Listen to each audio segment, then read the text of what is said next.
Hello viewers, welcome to বুলি cooking program. আশা করি আপনারা সবাই ভালো আছেন। এই যে আজকে আবার আমি চলে এসেছি একটা রেসিপি নিয়ে। রেসিপিটা হচ্ছে এই যে থানকুনি পাতা বাটা বা ভর্তা করে দেখাবো। তার জন্য আমি প্রথমে আমার বাড়ি থেকেই থানকুনি পাতা তুলে নিচ্ছি।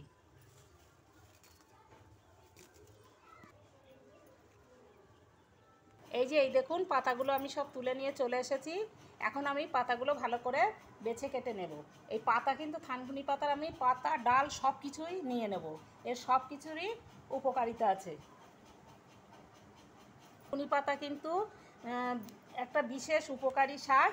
এই শাকটা হচ্ছে বিশেষ করে যাদের পেটে অসুখ আছে, সমস্ত পেটের রোগ সারায়। গ্যাস, আমাশা, পায়খানা সব কিছুই সারায়। আর এটা এই থানকুনি পাতা কিন্তু স্মৃতিশক্তিও বাড়ায়। আর যে সমস্ত বাচ্চারা কথা বলতে পারে না, কথা বলতে দেরি হয়, তাদের এই থানকুনি পাতা খাওয়ালে তাড়াতাড়ি কথা বলতে পারে। এই দেখুন, থানকুনি পাতাটা আমার কেটে নেওয়া হয়ে গিয়েছে। আমি কিন্তু এই পাতা ডাঁটা সব কিছুই নিয়ে নিয়েছি। এখন আমি এটা ভালো করে ধুয়ে নেব। এই দেখুন, কড়াইতে আমি এখন এই শাকটা একটু নাড়িয়ে নেব। এতে কিন্তু আমি জল টল দেবো না।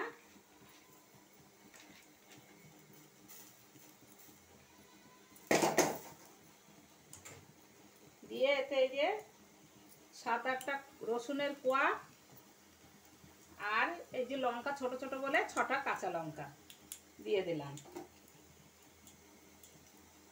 আর একটা মিডিয়াম সাইজের পেঁয়াজ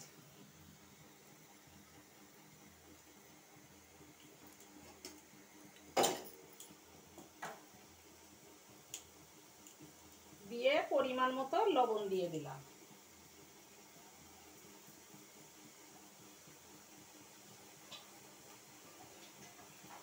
এখন আমি এটা একটু নাড়িয়ে নেব।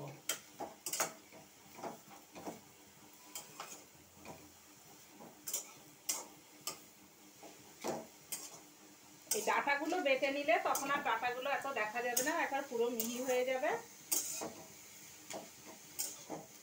এই থানকুনি পাতার ডাঁটা পাতা সব কিছুই একসঙ্গে আমি নিয়ে নিয়েছি, কারণ এর গুণাগুণ দুটোতেই আছে, ডাঁটায়ও আছে পাতায়ও আছে।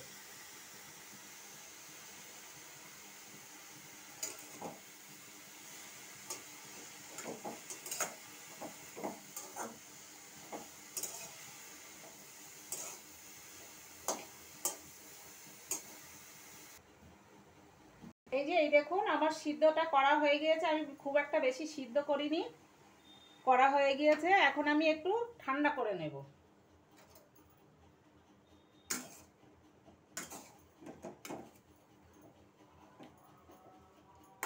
একটু ঠান্ডা করে তারপর আমি বেটে নিয়ে আসবো। করা হয়ে গিয়েছে, এখন আমি মিক্সিতে বেটে নিয়ে আসবো।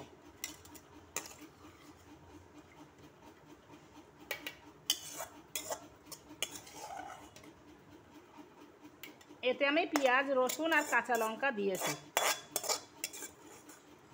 এই দেখুন, আমি থানকুনি পাতাটা বেটে নিয়ে চলে এসেছি। এই যে আমি কড়াইতে এখন তেল দিয়ে দিলাম।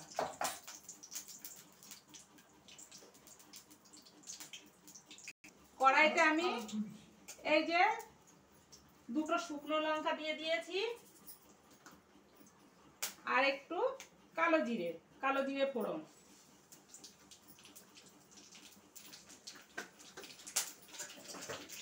কালো জিরে দিয়ে একটা পেঁয়াজ কেটে রেখে দিয়েছিলাম, পেঁয়াজটা দিয়ে দিলাম। দিয়ে এইগুলো এখন একটু ভালো করে ভেজে নেবো। পেঁয়াজটা লাল লাল করে ভেজে নেবো। পেঁয়াজটা আমার ভাজা হয়ে গিয়েছে লাল লাল করে। এখন আমি এই বাটাটা দিয়ে দিচ্ছি।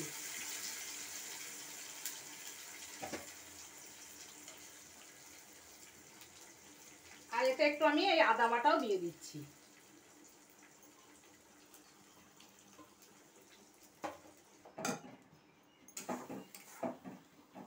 এখন আমি এইভাবে নাড়তে থাকবো যাতে লেগে যায়। এই যে দেখুন, থানকুনি পাতাটা আমার প্রায় হয়ে গিয়েছে। এই যে হয়ে যাওয়ার একটু আগে আমি একটু কাঁচা তেল দিয়ে দিচ্ছি, কারণ এই থানকুনি পাতা ভর্তায় কিন্তু বাটা বা ভর্তায় একটু কাঁচা তেল দিলে তাহলে খেতে বেশ ভালো লাগে আরো। এই তেলটা এখন ভালো করে এর সঙ্গে মিশিয়ে নেব। থানকুনি ভর্তা কিভাবে বুঝবো যে হয়ে গিয়েছে? এই যে আমি আগে কড়াইতে দিয়েছিলাম তখন কিন্তু কড়াইয়ের গায়ে লেগে যাচ্ছিল, আর এখন আর এই যে লাগছে না, পুরোই ছেড়ে যাচ্ছে। থানকুনি পাতা ভর্তাটা আমার হয়ে গিয়েছে, এখন আমি এটা নামিয়ে নেব। ব্যাস, এই যে হয়ে গেল আমার থানকুনি পাতা বাটা বা ভর্তা। এটা কিন্তু গরম ভাতে খেতে অসাধারণ লাগে।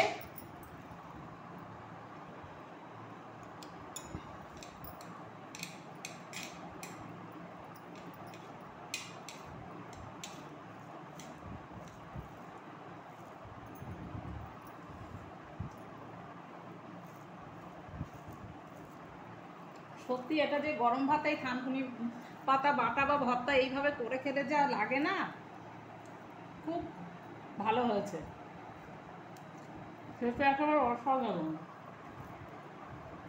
আপনারা এইভাবে আমি যেভাবে করেছি এইভাবে একবার করে গরম ভাতে খাবেন, দেখবেন এই থানকুনি পাতা বাটা দিয়েই ভাত খাওয়া হয়ে যাবে, আর কিছুই লাগবে না। এটা কিন্তু খেতে অসাধারণ হয়। তখন ধরে আর যারা তখন ধরে আমার এই থানকুনি পাতার রেসিপিটা দেখছেন তাদের অশেষ ধন্যবাদ। কেউ যদি নতুন হয়ে থাকেন, যারা এখনও পর্যন্ত সাবস্ক্রাইব করেননি, তারা প্লিজ সাবস্ক্রাইব, লাইক, শেয়ার করে আমার পাশে থাকবেন। আর কেমন হয়েছে আমার এই থানকুনি পাতা বাটা কমেন্টসে জানাবেন। আপনারা ভালো থাকুন, সুস্থ থাকুন। ওকে।